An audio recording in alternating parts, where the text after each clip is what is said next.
작년에 여자 배구가 김연경 선수를 중심으로 해서 올림픽에 나가서 4위를 했습니다.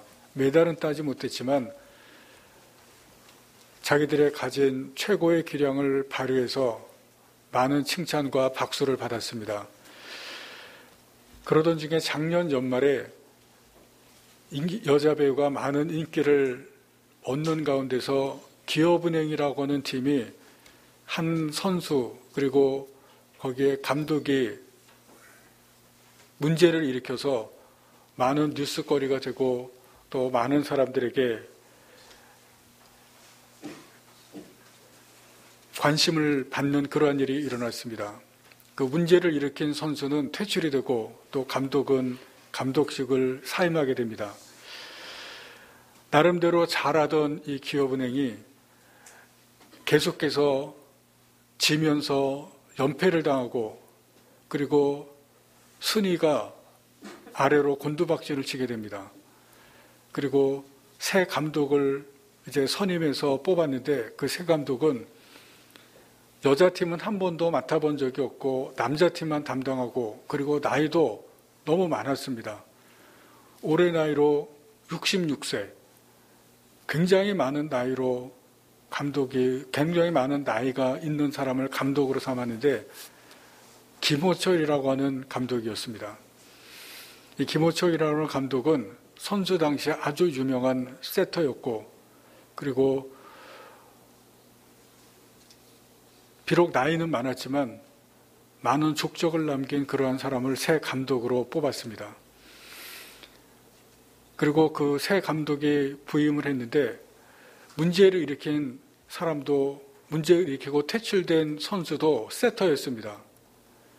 그리고 그 기업은행에는 김하경이라고 하는 세터가 있었는데 한 번도 주전을 해본 적이 없는 후보 선수였는데 이제 감독이 부임하고 보니까 이 후보를 이제부터 주전으로 출전시켜야 됩니다.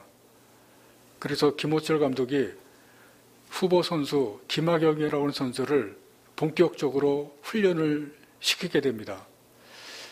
2014년에 이 김하경이라고 하는 선수가 배구 프로에 입단을 했는데 자기 앞에 늘 잘하는 선수만 있었기 때문에 한 번도 주전으로 뛴 적이 없고 늘 후보로만 밀렸습니다. 그러다가 갑자기 이제 주전이 퇴출을 당하니까 주전으로 이제 뛰게 되는데 한 번도 앞에 나선 적이 없으니까 당황을 하고 실수를 많이 합니다. 그런데 이 김호철 감독이 김하경 선수를 집중적으로 열심히 훈련을 시키니까 2개월 만에 이 김하경 선수가 눈에 띄게 달라집니다. 2달밖에 안 됐는데 하루하루가 달라지는 모습이 보입니다. 그래서 다른 상대팀 선수들도 그리고 배구 전문가들도 김하경 선수의 달라진 모습에 놀랍니다. 그리고 김호철 감독이 오기 전에 또 와서도 계속해서 연패만 하다가 드디어 승리를 거두고 그리고 3연승을 하게 되는 그러한 놀라운 일이 일어나게 되는데 그 중심에는 이 김하경 세터라고 하는 선수가 있습니다. 배구에서 세터라고 하는 것은 오케스트라의 지휘자와 같습니다. 감독은 훈련을 시키지만 직접 운동장에 경기장에 들어갈 수는 없습니다. 그 경기장의 가장 중심이 되는 선수가 배구에서 세터입니다. 경기에서 모든 것을 세터의 중심으로밖에 할 수 없는 것이 배구입니다. 그런데 김하경 선수가 늘 후보로만 있다가 2개월 만에 감독이 훈련시키고 기술을 가르쳐 주어서 놀라운 성장을 하게 되고 연패를 거듭하던 팀을 승리하는 그러한 주역이 되게 됩니다. 그런데 김호철 감독이 인터뷰를 하면서 이런 말을 합니다. 내가 기술을 전수해 줄 수는 있지만 위기를 극복하고 그리고 순간순간마다 극적인 상황을 이겨내는 것은 세터인 본인 자신이 해내야 되면 된다. 내가 경기장에서 들어가서 할 수는 없다는 것입니다. 선수 자신이 그것을 이겨내야 된다는 겁니다. 그리고 연패만 하던 그 기업은행 팀이 자신감을 갖게 하는 것, 그것이 내가 해줄 수 있는 것이고, 선수들 자신이 어려운 상황들, 위기 상황들을 극복해내야 된다. 그렇게 말합니다. 베이징에서 동계올림픽이 열렸습니다. 우리나라 선수들 중에 첫 번째 선수로 출전한 선수가 이채원이라고 하는 선수였습니다. 이채원이라고 하는 선수는 동계올림픽을 6번째 출전했다고 합니다. 나이가 41살입니다. 아이 엄마입니다. 그래도 6번째 출전을 했는데 여자 크로스컨트리 선수로 스키를 타고 15km를 완주하는 경기였습니다. 완주한 선수가 62명이었는데 그 중에서 61등을 했다고 합니다. 꼴찌에서 2번째입니다. 너무나 추운 날씨에 칼바람이 불었고 해발 1720m, 숨쉬기도 힘든 그러한 고지에서 운동 경기가 열렸습니다. 15km를 달리는데 달릴 때마다 너무 힘이 들었다고 합니다. 그리고 그 전에 감기 몸살에 걸려서 몸 상태도 엉망이었다고 합니다. 그런데도 불구하고 완주를 했습니다. 말 그대로 극한 환경에서 55분 52초를 달렸습니다. 극한 환경에서 포기하지 않고 경기하는 것은 다른 선수와 경쟁하는 것이 아니라 자기 자신과의 경쟁입니다. 자기와의 싸움을 해나가는 것이 바로 이러한 선수들의 경기입니다. 제가 예전에 손기정 선수가 쓴 글을 읽은 적이 있습니다.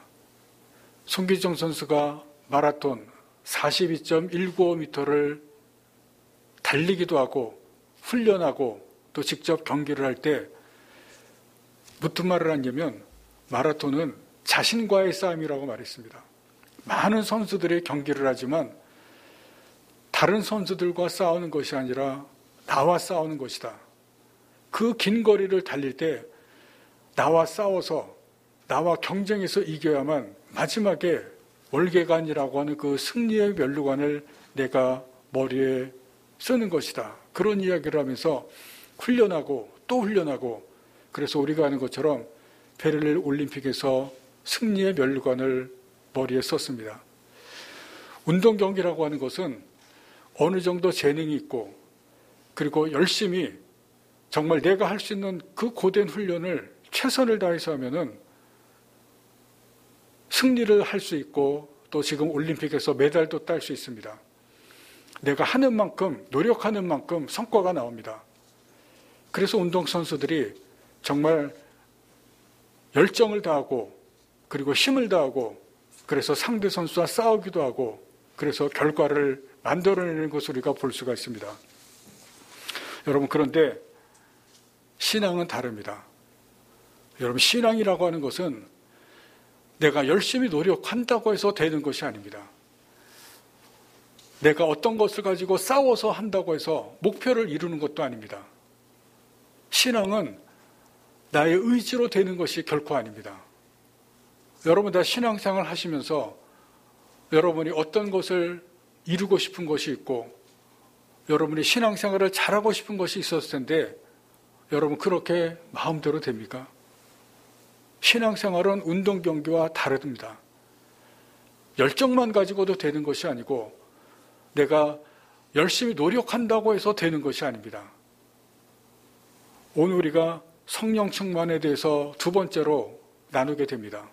여러분, 성령 충만은 더 그렇습니다.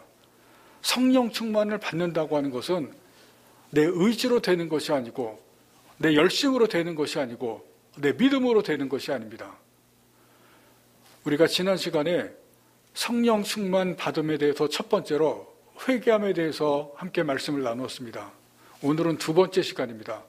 어떻게 해야 성령 충만을 받을 수 있는가?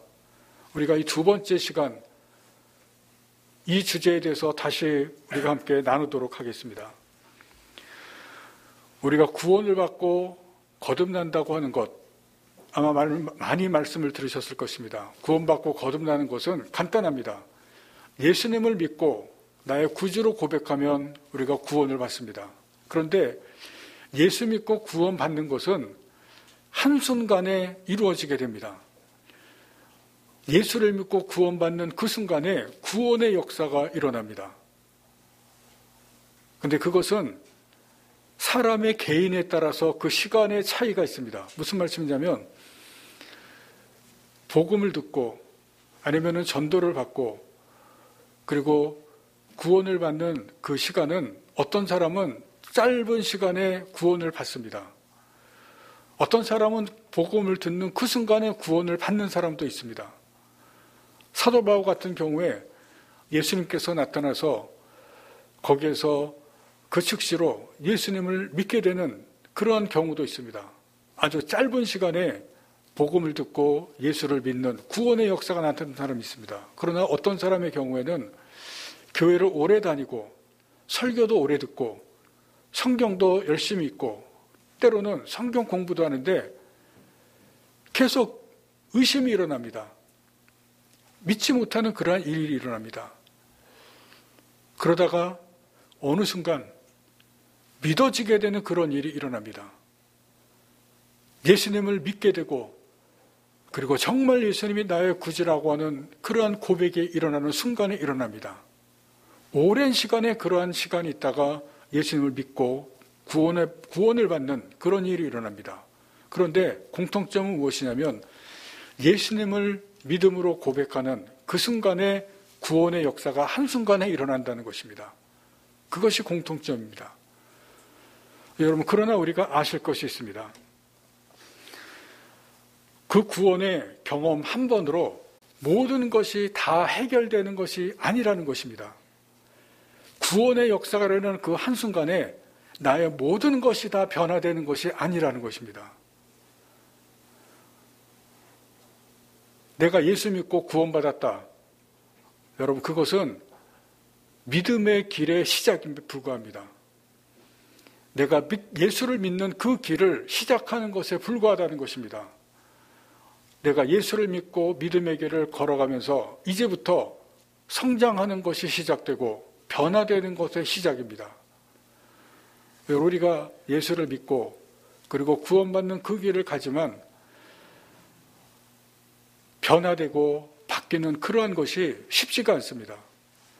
내가 변화하고 싶은 마음이 너무나 많고 내가 성장하고 잘 성숙되고 싶은 마음이 있지만 여러분, 우리가 그것이 쉽습니까? 정말 쉽지가 않습니다. 여러분, 예수님의 말씀을 따라서 살고 싶은 마음이 너무나 많으시지만 그렇게 되지가 않는 것이 현실입니다. 여러분도 그렇고 저도 마찬가지입니다. 목사지만 정말 변화하고 싶은 부분들이 변화되지 않는 것이 많이 있습니다. 정말 그것이 잘 안 됩니다. 그것이 우리의 현실입니다. 교인들이 세상 사람들에게 가장 비판을 많이 받는 것이 무엇입니까? 말과 행동이 다르다는 것입니다. 변화되지 않는다는 것입니다. 교회 다니지 않는 식구들에게 비판받는 것, 교회 다니는데 왜 그 모양이냐, 왜 변하지 않느냐, 그런 비판을 많이 받습니다. 그럼에도 불구하고 우리는 느리지만 성장하고 또 변화되어져 가는 중에 있습니다. 아주 느리지만 그러한 과정 속에 있습니다. 그리고 그 과정 속에서 우리에게 반드시 필요한 것이 있습니다. 그것이 무엇이냐면 성령 충만입니다. 왜냐하면 내 자신이 나를 변화시킬 수가 없기 때문에 그렇습니다. 내 자신이 나를 성장시키고 성숙시킬 수가 없기 때문에 그렇습니다. 내가 나를 변화시키려고 얼마나 많이 노력했지만 실패했고 내가 나를 얼마나 많이 성장시키고 성숙시키려고 했지만 실패했는지 우리가 너무나 잘 압니다. 여러분, 나는 나를 변화시킬 수가 없습니다. 나는 나를 성장시키고 성숙시킬 수가 없습니다. 그것을 하시는 분이 성령님입니다. 그래서 우리에게 필요한 것이 성령 충만입니다. 여러분, 성령 충만, 두 번째로 이 성령 충만을 받을 때 그래서 필요한 것이 무엇이냐면 항복입니다. 첫 번째는 회개함이었고 두 번째는 항복입니다. 성령님께 항복하는 것, 이것이 반드시 필요합니다. 여러분, 항복이 무엇입니까? 영화에 보시면 전쟁 영화에서 항복하는 장면이 나오죠. 어떨 때 항복합니까? 상대 적군이 완전히 포위했을 때 더 이상 저항할 수 없을 때 항복합니다.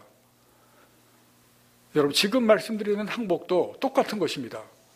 항복이라고 하는 것은 우리가 성령님께 나의 모든 것을 다 내려놓는 것입니다. 내가 저항했던 모든 것을 다 내려놓고 두 손을 드는 것이 바로 항복입니다. 여러분, 이것이 우리 안에 일어나야 성령의 충만함을 받을 수가 있습니다. 성령님께 항복한다는 것은 바로 두 손을 드는 것입니다. 나의 모든 것을 다 포기하고 나의 모든 것을 다 내려놓고 나는 아무것도 할 수 없다라고 그렇게 고백하는 것, 그것이 바로 항복입니다. 그래서 성령님께 항복할 때는 어느 일부분만을 항복할 수는 없습니다.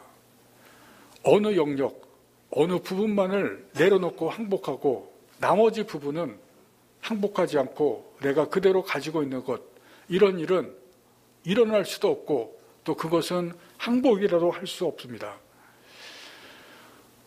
예수님께 어느 날 한 청년이 찾아왔습니다. 그리고 질문을 했습니다. 예수님, 어떻게 하면 영생을 얻을 수 있습니까? 예수님의 대답입니다. 계명을 지켜라. 청년이 저는 어려서부터 모든 계명을 다 지켰습니다. 아주 자신 있게 대답합니다. 그러니까 예수님께서 그 청년을 아주 기특하게 여겼습니다. 그리고 또 대답을 하십니다. 내가 온전하고자 할 텐데 내 소유를 다 팔아 가난한 자들에게 주라. 이 청년이 예수님의 말씀을 듣고 성경에 보시면 근심하며 돌아갔다, 그렇게 기록합니다. 근심하며 돌아갔다.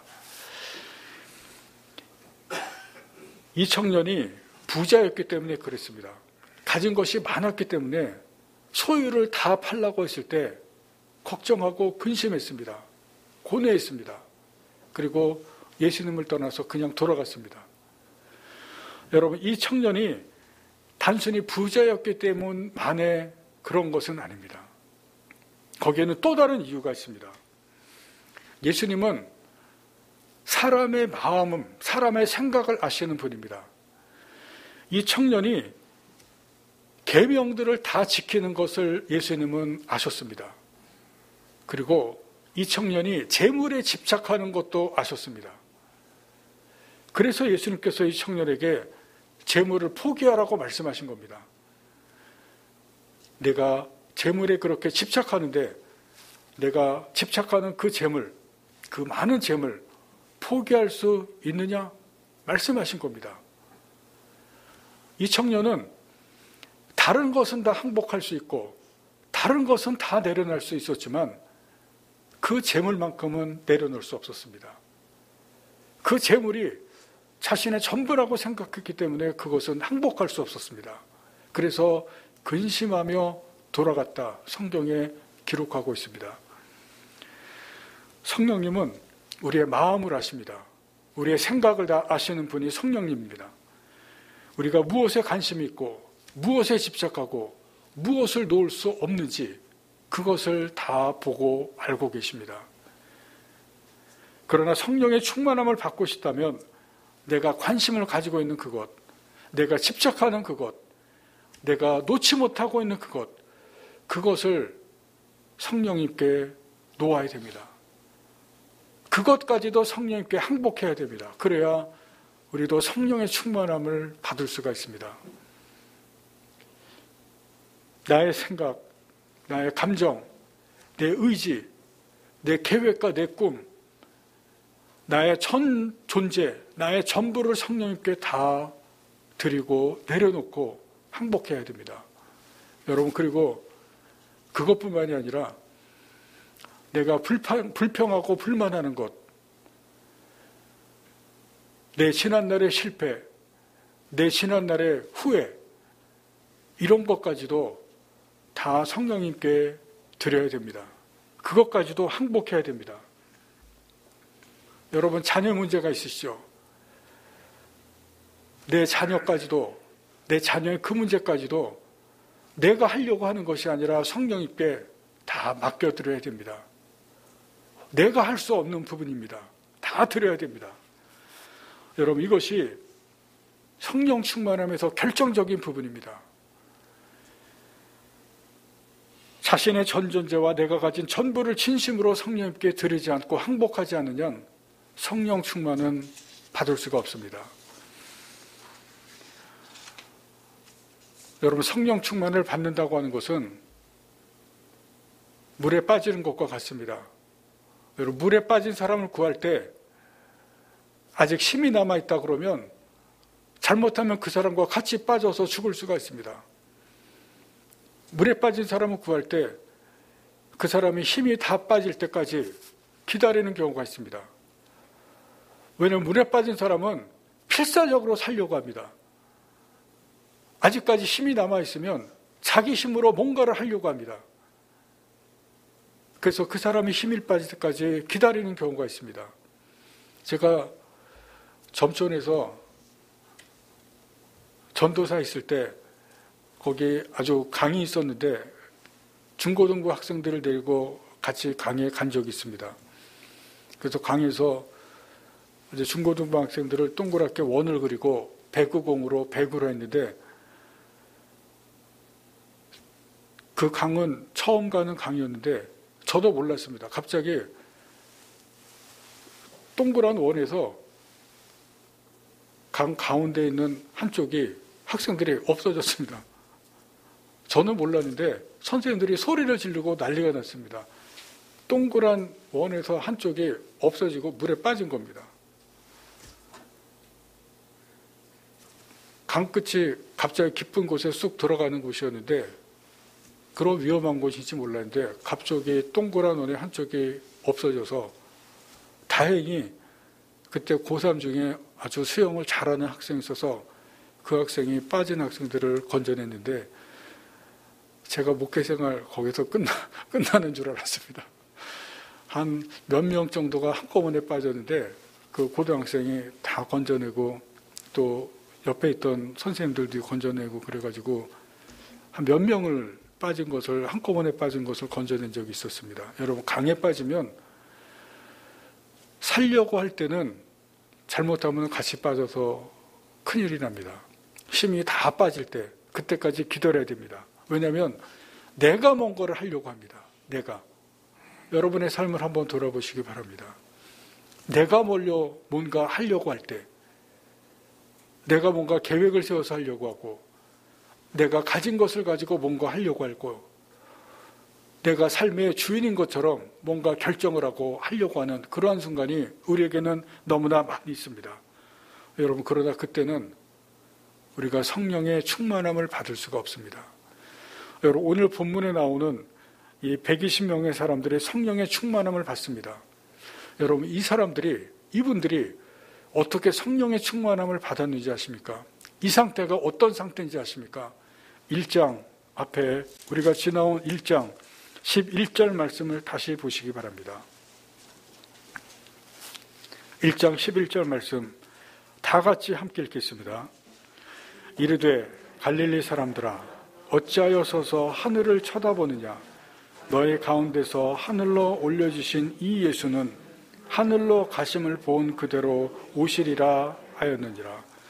여러분, 예수님께서 승천하시는 장면입니다. 천사들이 하늘로 올려가신 그대로 다시 오신다.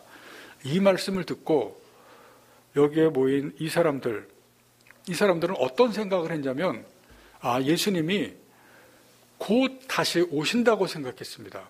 곧 다시 오신다. 다시 예수님의 재림을 먼 일로 생각하지 않고 곧 오신다고 생각했습니다. 무슨 얘기냐면 세상이 얼마 있지 않으면 곧 끝난다는 생각입니다. 이것을 신학적으로 임박한 재림이라고 말합니다. 임박한 재림. 예수님은 곧 다시 오신다. 쉽게 말하면 조금 있으면 세상이 망한다는 겁니다. 세상의 멸망이라는 것입니다.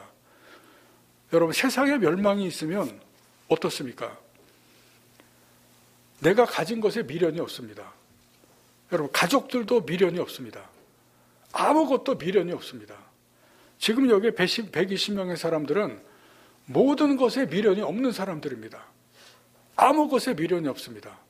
그래서 기도했을 때 오로지 기도에 힘쓸 수가 있었습니다.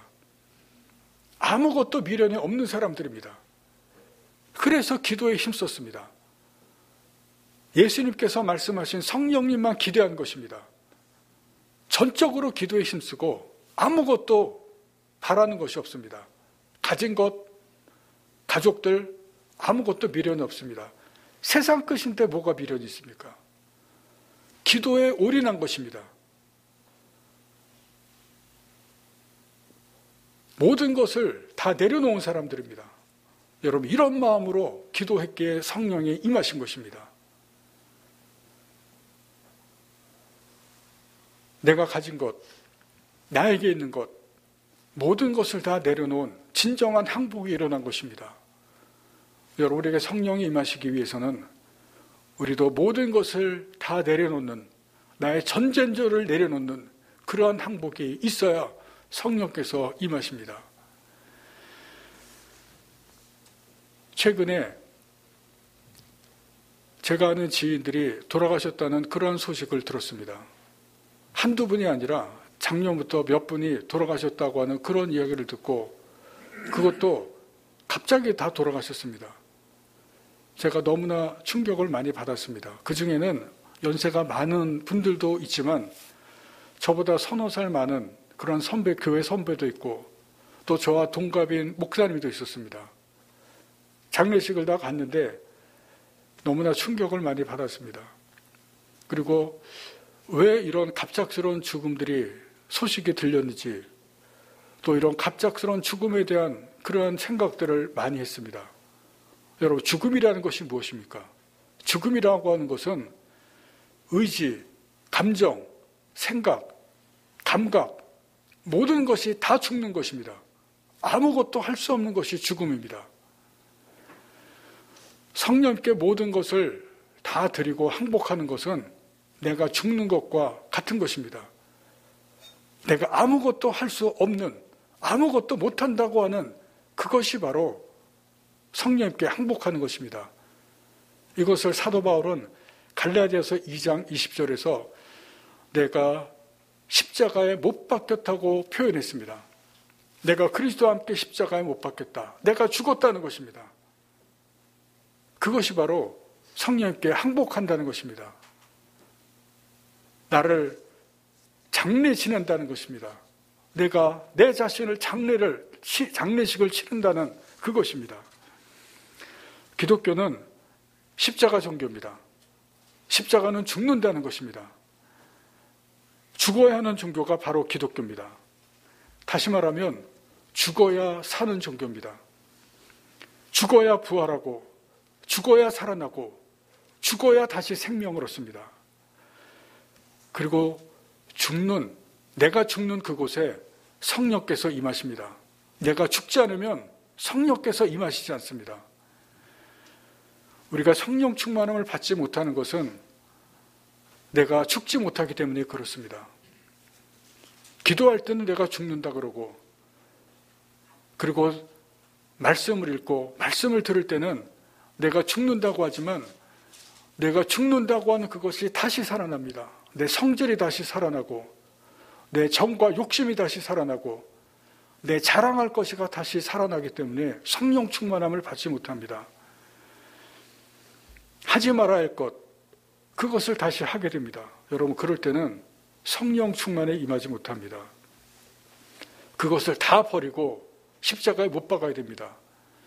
그런 것들을 하는 내 자신을 십자가에 못 박아야 됩니다. 그래야 성령 충만함이 임합니다.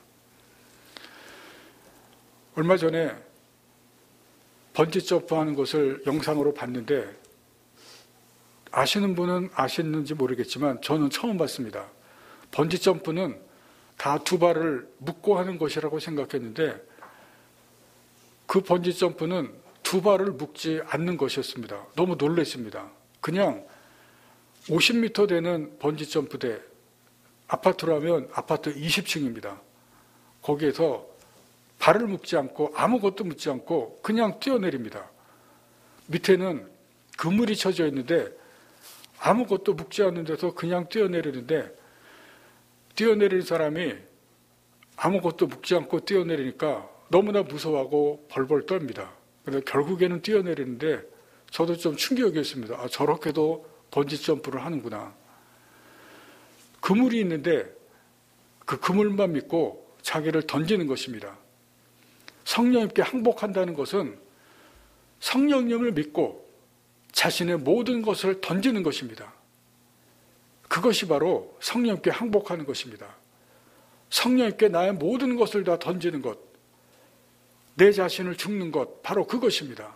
나의 모든 것을 다 맡기고 던지는 것입니다.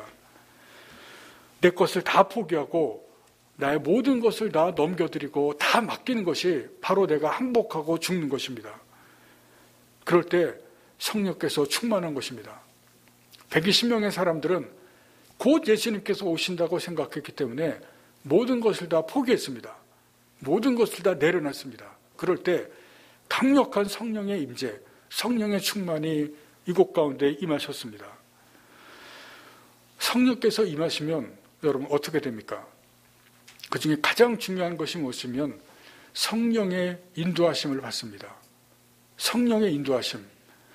왜냐하면 성령께서 우리를 다스리기 때문에 그렇습니다. 지금 우리가 사는 것은 내 생각과 내 뜻대로 삽니다. 어떤 일을 할 때 내가 결정합니다.